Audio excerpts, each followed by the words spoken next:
दोस्तों मुझे घबराहट हो रही है कि आप लोग तक ये वीडियो पहुंचेगा कि नहीं, क्योंकि मैं 1 बजे रात को ये वीडियो बना रहा हूं और कल आप लोग का इंडियन नॉलेज सिस्टम का एग्ज़ाम है।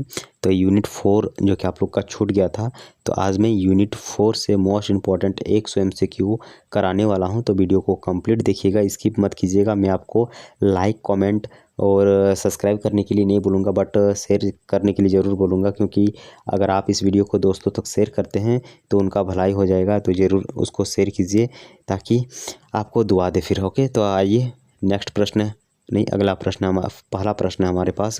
शून्य की खोज और दशमलव प्रणाली का जो श्रेय है किस प्राचीन भारतीय गणितज्ञ को दिया जाता है? ओके, तो इसका सही आंसर दोस्तों हमारा होगा आर्यभट्ट। कौन? आर्यभट्ट ने जीरो की खोज किया था। अगला प्रश्न है, यजुर्वेद का जनक किसे माना जाता है जिन्होंने चरक संहिता की रचना की? तो इसका सही आंसर हमारा ऑप्शन सी रहेगा, महर्षि चरक ने क्या लिखा है? चरक संहिता। ओके, चलिए अगला प्रश्न हमारे पास। सुश्रुत संहिता मुख्य रूप से चिकित्सा की किस शाखा से संबंधित है? जो सुश्रुत संहिता है, ये सर्जरी, लोगों का सर्जरी होता है ना, तो अगर वह सुश्रुत संहिता को अच्छा से पढ़ेगा तो वो सर्जरी करना सीख जाएगा। अगला प्रश्न है, महरौली जो कि दिल्ली में स्थित है, वहाँ एक लोहा का स्तंभ है, खंभा है, वो प्राचीन भारत की किस उपलब्धियों का उत्कृष्ट उदाहरण है? तो यह एक धातु विज्ञान का उत्कृष्ट उदाहरण है, क्योंकि इस लोहा के स्तंभ खंभा में अभी तक जंग नहीं लगा है। लोहा का है बट जंग नहीं लगा है। अगला प्रश्न है, दिनचर्या शब्द का आयुर्वेद में क्या अर्थ है? दिनचर्या। ओके, तो दिनचर्या का जो आयुर्वेद में अर्थ होता है वो है हमारा दैनिक दिनचर्या या दैनिक स्वस्थ नियम। अगला प्रश्न है, ऋतुचर्या के अंतर्गत किन नियमों का पालन किया जाता है? तो ऋतुचर्या के अंतर्गत हम देखते हैं इसमें विभिन्न ऋतुओं के अनुसार आहार और विहार का पालन किया जाता है। अगला प्रश्न है, प्राचीन भारत में प्लास्टिक सर्जरी का अग्रदूत किसे माना जाता है? तो चरक को माना जाता है। नहीं, चरक नहीं, सुश्रुत।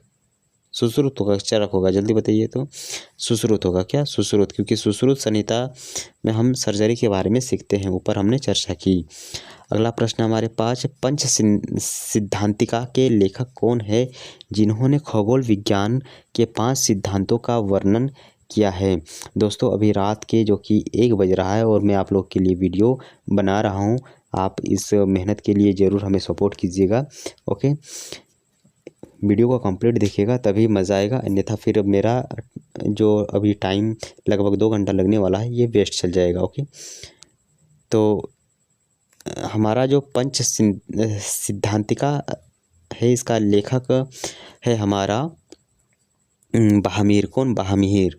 अगला प्रश्न हमारे पास, आयुर्वेद के अनुसार शरीर के 3 दोष कौन कौन से हैं? तो हमारे शरीर के 3 दोष जो है उसमें से पहला है वात, पित्त और कफ। ओके, चलिए इसका सही आंसर आप लोग को पता होना चाहिए।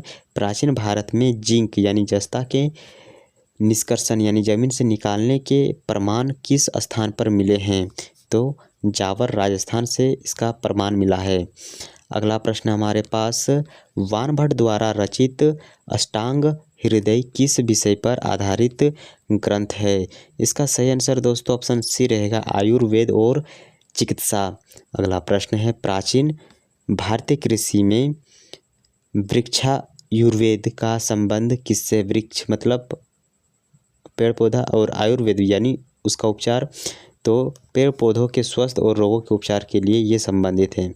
अगला प्रश्न है, लीलावती ग्रंथ के रचयिता कौन है जो गणित पर आधारित है? तो लीलावती जो ग्रंथ है यह गणित विषय पर आधारित है और इसको लिखने वाला व्यक्ति कौन है ये पूछ रहा है, तो इसका सही आंसर होगा भास्कराचार्य द्वितीय। अगला प्रश्न है, प्राचीन भारत में तांबे और टीन को मिलाकर कौन सी धातु बनाई जाती थी? तो तांबा और टीन को मिलाकर क्या बनाया जाता था? कांसा बनाया जाता था। अगला प्रश्न है, खगोलीय विज्ञान के क्षेत्र में सूर्य सिद्धांत का क्या महत्व है? इसका दोस्तों आंसर आप लोग का क्या होगा पता है? बी होगा। यह ग्रहों की गति और समय गणना का आधार होता है। सूर्य सिद्धांत। ओके, सूर्य शब्द से ही आपको पता चल गया होगा। चलिए अगला प्रश्न है, इसको पहले तोड़िए। ये लिखा है क्या?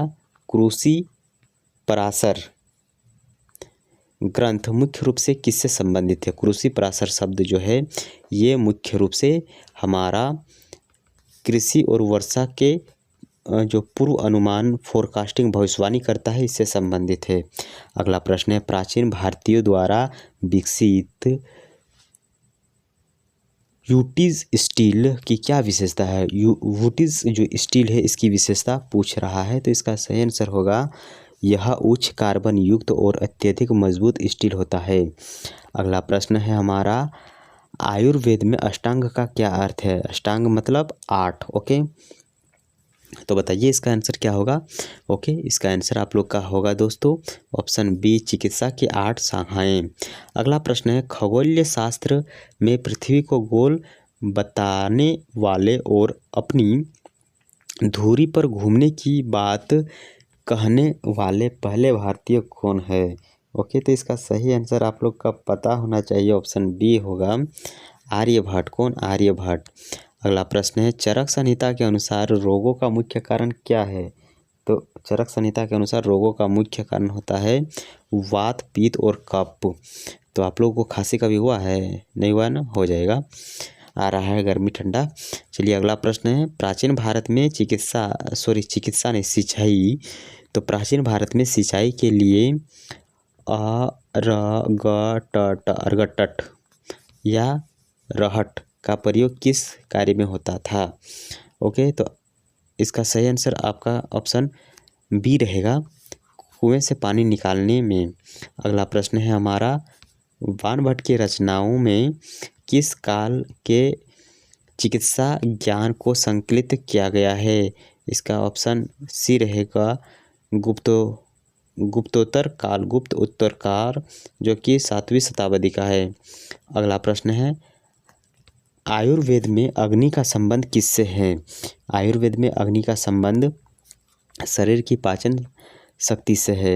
अगला प्रश्न है, प्राचीन भारत में बीज गणित का विकास किस क्षेत्र की देन है? यानी किस क्षेत्र में हमें बीज गणित का विकास होता हुआ नजर आया है? तो इसका सही आंसर ऑप्शन बी होगा, गणितीय विकास। अगला प्रश्न हमारे पास, धन्वंतरी को भारतीय परंपरा में किसका देवता माना जाता है? तो धन्वंतरी जो है यह आयुर्वेद या चिकित्सा की देवता हम मानते हैं। अगला प्रश्न है, प्राचीन भारतीय खगोलीय विज्ञान में नक्षत्रों की कुल संख्या कितनी मानी गई है? इसका सही आंसर दोस्तों आपका ऑप्शन बी रहेगा, 27। ओके, तो टोटल नक्षत्रों की संख्या कितनी है? 27 है। दोस्तों एक बार ज़रूर कमेंट करके बताइएगा क्या आप लोग 27 नंबर तक पहुँचे हैं? अगर पहुँचे हैं तो एक बार 27 लिखिएगा। तो चलिए, चरक संहिता के अनुसार अच्छी सेहत के लिए भोजन के बाद क्या आवश्यक माना जाता है? तो चरक संहिता में बताया गया है कि अगर हम भोजन कर लेते हैं उसके बाद हमें कम से कम 100 कदम चलना चाहिए ताकि पाचन अच्छा से हो। ओके, अगला प्रश्न हमारे पास, दिल्ली है, दीपावली पढ़ रहे हैं, पागल हो गए हैं। दिल्ली के महरौली लौह स्तंभ की मुख्य विशेषता क्या है जिसने वैज्ञानिकों को हैरान कर रखा है? तो इसमें अभी तक जो कि जंग नहीं लगा है। अगला प्रश्न हमारे पास, प्राचीन भारत में तांबे को गलाने की भट्टियों के अवशेष, यानी लोहा गलाने के लिए, तांबा गलाने के लिए भट्टी भाटा होता था, उसके अवशेष किस सभ्यता में बहुयता यानी बहुत ही ज़्यादा हमें देखने को मिला है? तो दोस्तों इसका सही आंसर आप लोग का होगा ऑप्शन बी, सिंधु घाटी सभ्यता।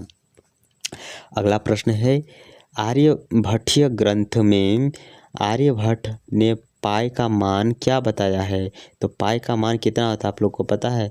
22/7, बट यहाँ तो 22/7 नहीं है, लेकिन इसका आंसर होगा 3.1416। ओके, अगला प्रश्न है हमारे पास, सुश्रुत संहिता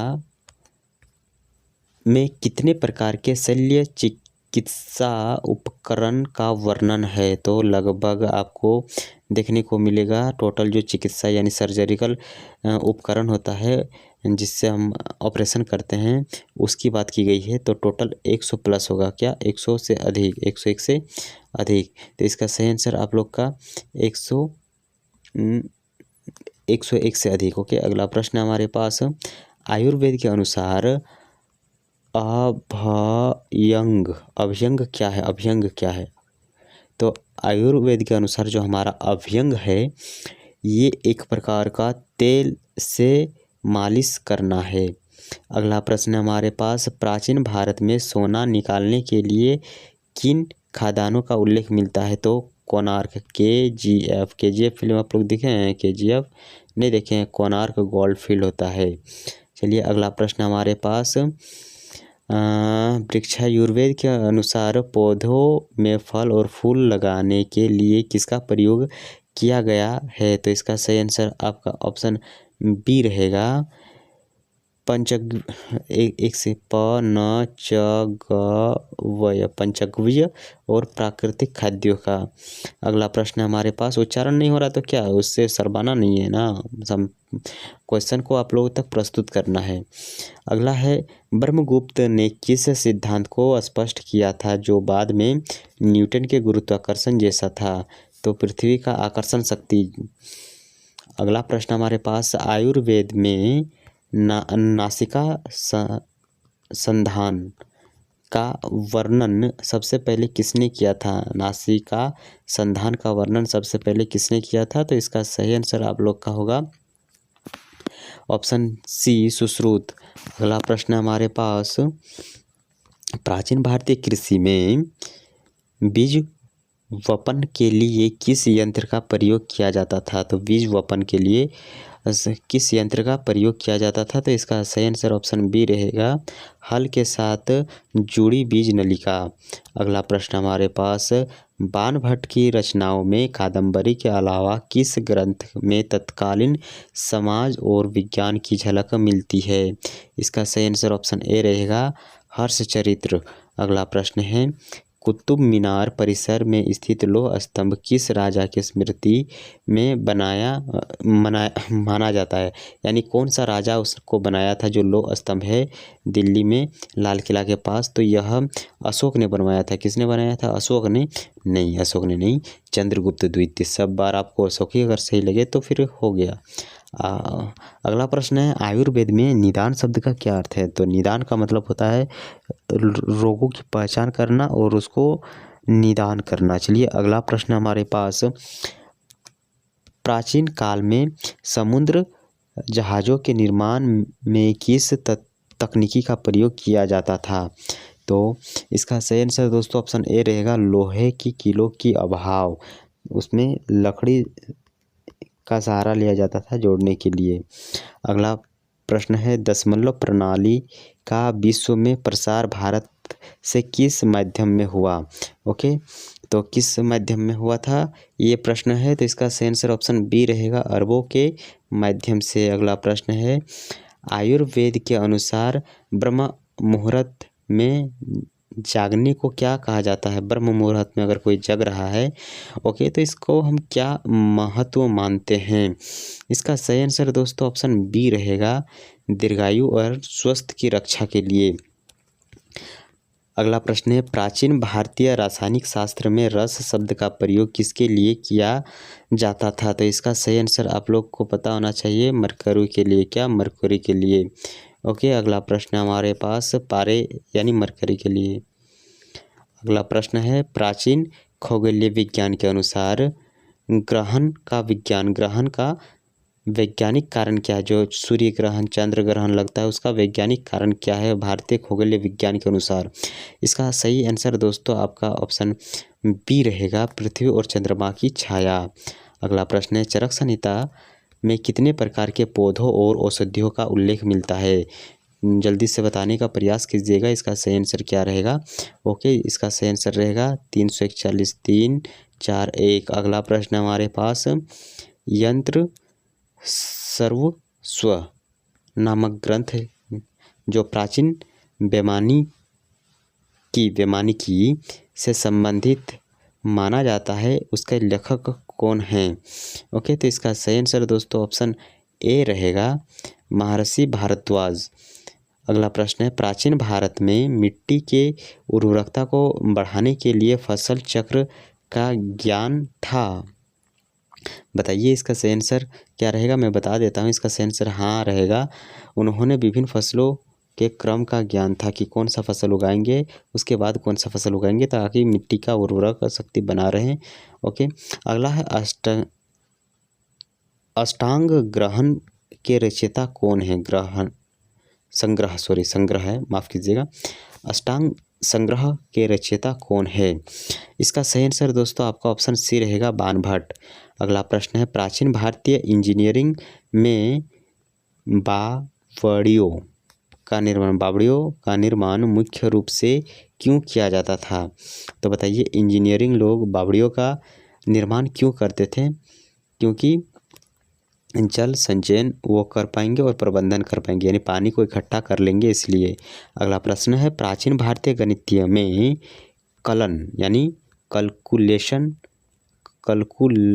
कैलकुलस के शुरुआती सिद्धांतों का श्रेय किसे दिया जाता है।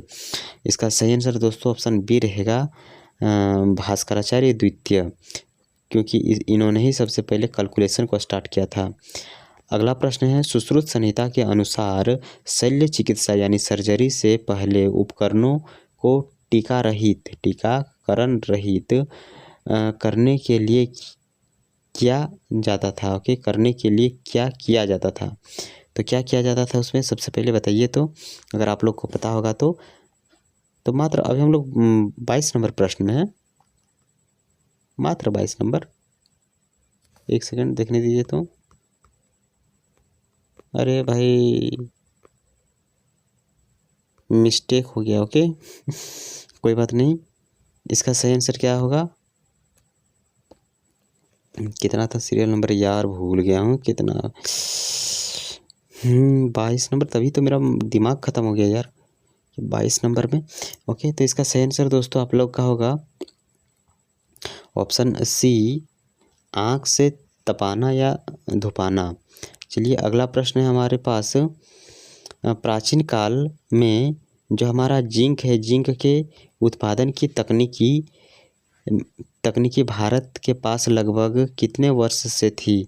तो जिंक का उत्पादन जो भारत के लोग करते थे, उसका तकनीकी मतलब आइडिया भारत के पास कितने वर्षों से था। तो इसका सही आंसर आप लोग का होगा ऑप्शन सी, 2000 वर्षों से अधिक।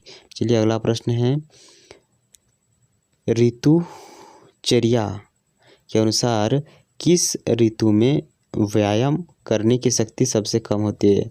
तो व्यायाम यानी शरीर में एनर्जी नहीं रहेगा, यानी आप लोग एनर्जी ड्रिंक पियेंगे तभी एनर्जी आएगा। तो कौन सा ऋतु में बताइए। तो इसका सही आंसर ऑप्शन बी रहेगा, गर्मी, क्योंकि गर्मी में पानी हमारे शरीर से सब चल जाता है ना, इसीलिए। अगला प्रश्न है, प्राचीन भारतीय कृषि में परंपरागत कृषि विकास के अंतर्गत हल के मुख होता है, मुख पर लगे लोहे के हिस्से को हम क्या कहते हैं बताइए। तो इसका सही आंसर दोस्तों आपका ऑप्शन बी रहेगा, फाल कहते हैं। क्या, फाल कहते हैं। अगला प्रश्न हमारे पास, बाणभट्ट के अनुसार राजा हर्ष के काल में चिकित्सालय की व्यवस्था कैसी थी। इसका सही आंसर ऑप्शन बी रहेगा, व्यवस्थित और औषधालय और कुशल वैद्य थे, यानी अच्छे लैब था जहाँ पर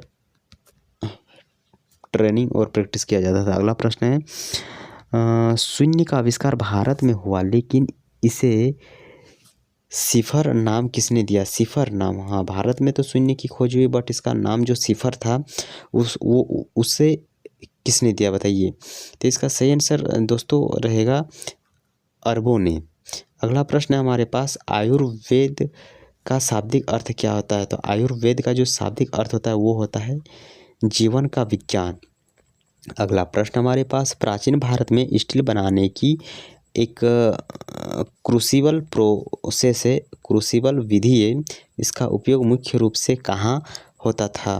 तो यह दक्षिण भारत में होता था, विशेषकर तमिलनाडु और कर्नाटका में। अगला प्रश्न है, दिनचर्या में अंजन का प्रयोग किस अंग की शुद्धि के लिए बताया गया है। तो अंजन का प्रयोग जो है किस अंग की शुद्धि के लिए बताया गया है? तो इसका सही आंसर दोस्तों आप लोग का क्या होगा, जल्दी से बताइए। हाँ, आँख के लिए। ओके, अगला प्रश्न हमारे पास, प्राचीन खगोलीय विज्ञान के अनुसार ध्रुव तारा का उपयोग मुख्य रूप से किसके लिए किया जाता था? तो दिशा निर्धारण करने के लिए। क्या दिशा निर्धारण करने के लिए? अगला प्रश्न है, अष्टांग हृदय ग्रंथ की शैली कैसी थी? इसका सही आंसर दोस्तों आपका ऑप्शन बी रहेगा। ओके, पद। क्या? पद। चलिए अगला प्रश्न हमारे पास, प्राचीन भारतीय धातु विज्ञान में पीतल किन धातुओं से मिलकर बनाया जाता था? तो पीतल जो है तांबा और जस्ता से मिलकर बनाया जाता था।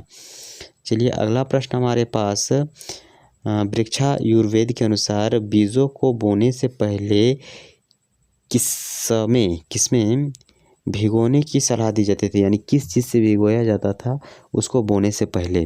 तो 74 नंबर जो हमारा प्रश्न है इसका आंसर रहेगा दूध या घी या फिर गोबर से हम उसको लेपते थे फिर उसको बोते थे। अगला प्रश्न हमारे पास, खगोलीय शास्त्री ब्रह्मगुप्त किस प्रसिद्ध शहर के निवासी और कहाँ के वेधशाला के प्रयोग थे? ओके, प्रमुख थे, सॉरी प्रयोग नहीं प्रमुख थे। थोड़ा सा ज़्यादा ही नाइट हो गया ना, लगभग 1:30 बज गया है तो इसलिए मैं जो कि आप लोगों को थोड़ा सा बिना उतना एनर्जी वाला फील नहीं आ रहा होगा। तो बताइए इसका आंसर क्या रहेगा? तो दोस्तों इसका आंसर आप लोग का क्या रहेगा पता है? खगोल शास्त्री वैसे कहाँ के निवासी और किस वेधशाला के प्रमुख थे? ओके, तो इसका दोस्तों ऑप्शन बी रहेगा, उज्जैन। क्या? उज्जैन।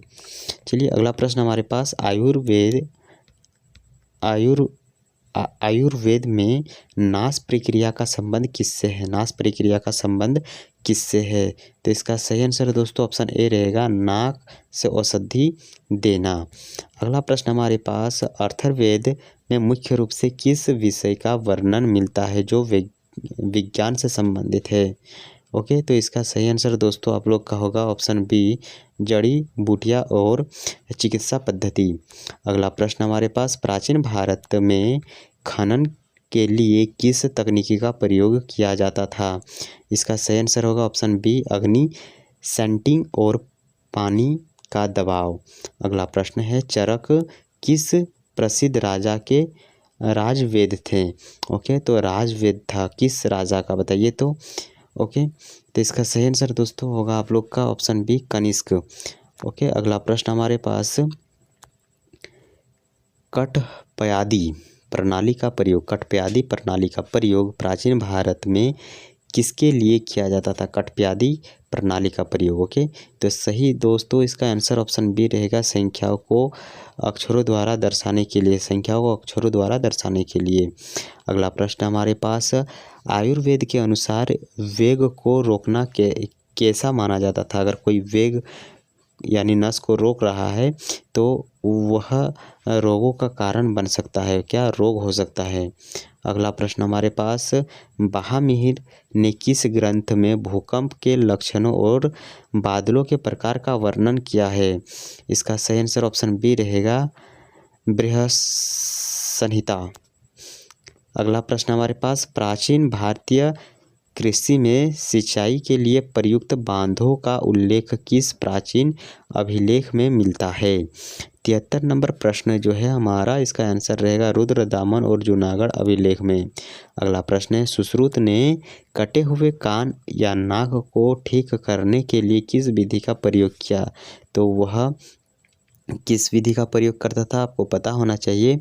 वह त्वचा प्रत्यारोपण, ओके, इसका यूज़ करता था। अगला प्रश्न हमारे पास, प्राचीन भारत में अंकगणित को किस नाम से पुकारा जाता था? तो इसका सही आंसर दोस्तों ऑप्शन हमारा बी रहेगा, पाटीगणित। अगला प्रश्न हमारा, प्राचीन भारतीय गणितज्ञ ब्रह्मगुप्त ने किस संख्या को शून्य से विभाजित करने के परिणाम पर चर्चा की थी? शून्य से विभाजित हो जाएगी। ओके, यह वो दावा कर रहा था। तो किसी भी पूर्ण संख्या के बारे में वो दावा कर रहा था कि वो 0 से विभाजित यानी कट जाएगा। अगला प्रश्न हमारे पास, वानभट्ट के अनुसार आयुर्वेद के रोगों के उपचार के लिए किन 3 स्तंभों का महत्व है? चलिए बताइए इसका आंसर क्या रहेगा। 77 नंबर प्रश्न हमारा। ओके, तो अगर आप लोग 77 नंबर प्रश्न में है तो एक बार 77 लिखिएगा ताकि पता चलेगा कि यहाँ तक कोई साथी जरूर पहुँचा है। दोस्तों इसका आंसर रहेगा आहार, नींद और ब्रह्मचार्य। अगला प्रश्न है हमारा, कूटनीति और प्रबंधन के अलावा अर्थशास्त्र में किस वैज्ञानिक विषय की जानकारी मिलती है? इसका सही आंसर दोस्तों आपका ऑप्शन ए रहेगा, धातु विज्ञान और खाद्यान्न प्रबंधन। अगला प्रश्न हमारा, प्राचीन काल में उत्तर भारत का कौन सा स्थान कांसा और पित्तल के काम के लिए प्रसिद्ध था? जल्दी बताइए, प्राचीन काल की बात है कि उत्तर प्रदेश का कौन सा ऐसा स्थान था जहाँ कांसा और पित्तल का काम होता था? ओके, तो इसका सही आंसर दोस्तों आपका ऑप्शन बी रहेगा, वाराणसी में। अगला प्रश्न है, आयुर्वेद में रसायन चिकित्सा का मुख्य उद्देश्य क्या है? ओके, तो इसका ऑप्शन बी रहेगा, बुढ़ापे को रोकना और दीर्घायु प्राप्त करना। चलिए अगला प्रश्न है हमारे पास, प्राचीन भारत में सुलभ सूत्र का मुख्य संबंध किस विषय से है? ये ज्यामिति और वेदी निर्माण से है। अगला प्रश्न है, चरक संहिता में शरीर के किस तंत्र का सबसे विस्तृत वर्णन मिलता है? तो पाचन तंत्र का सबसे विस्तृत हमें वर्णन मिलता है। अगला प्रश्न है, सिंधु घाटी सभ्यता के दौरान मिट्टी के बर्तनों को पकाने के लिए प्रयुक्त तकनीकी क्या दर्शाती है? यह नियंत्रित तापीय इंजीनियरिंग को दर्शाती है। दोस्तों मेरा आवाज़ जो कि बैठ गया है, बट और कुछ ही क्वेश्चन है उसके बाद जो कि हम आवाज़ को सुधारेंगे। देखिए अगला प्रश्न है, कृषि पराशर के अनुसार अच्छी फसल के लिए गोबर की खाद को सुखाकर चूर्ण बनाकर डालना क्या कहलाता था? तो इसको हम करिश प्रबंधन कहते थे, करिश प्रबंधन कहते थे। अगला प्रश्न है, भास्कराचार्य द्वितीय के प्रसिद्ध ग्रंथ सिद्धांत शिरोमणि के 4 भागों में से एक जो हमारा गोलाध्याय है किस पर आधारित है? जो गोलाध्याय है यह बीज गणित पर आधारित है। अगला प्रश्न है, आयुर्वेद के अनुसार जो जीव है, जीव का परीक्षण किस लिए किया जाता है? तो जीव का परीक्षण रोगों के निदान के लिए किया जाता है।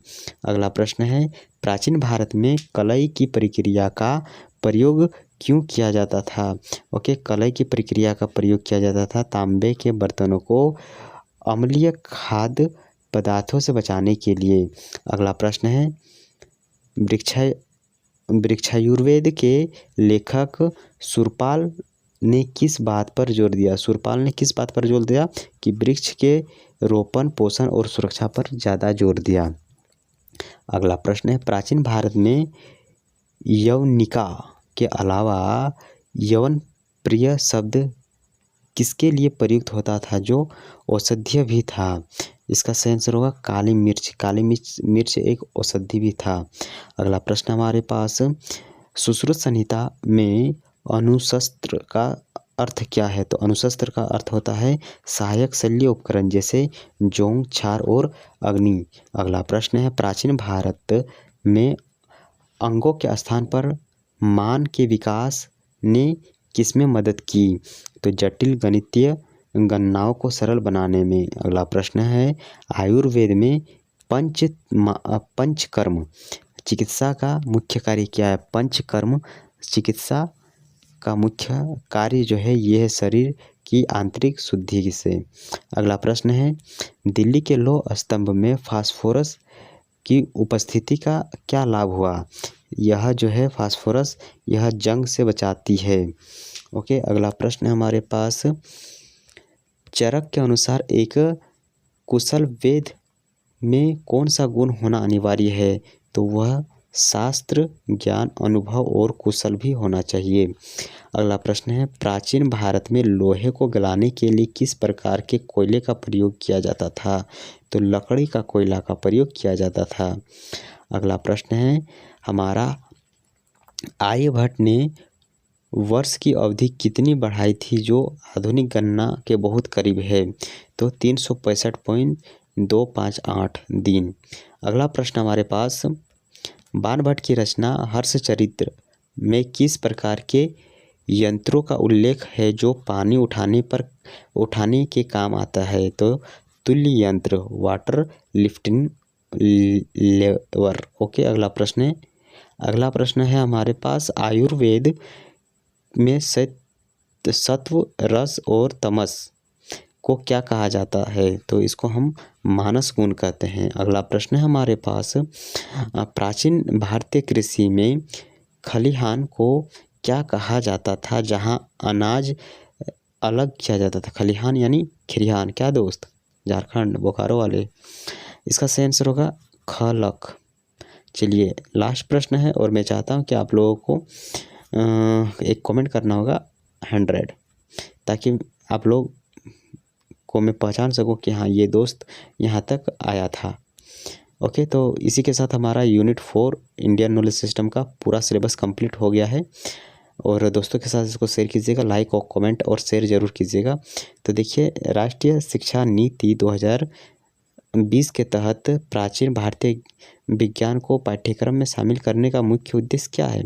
तो छात्रों को अपनी वैज्ञानिक विरासत से अवगत कराना और शोध को बढ़ावा देना। ओके, तो आप इसका PDF डाउनलोड कर लीजिए और फटाफट रिवीजन कीजिए। टाइम जो कि ओवर हो गया है, अब मैं वीडियो को एडिट करूँगा, पब्लिश करूँगा और सोऊंगा। ओके, तो आइए मैं आपको बताता हूँ कि आप PDF कहाँ से डाउनलोड करेंगे।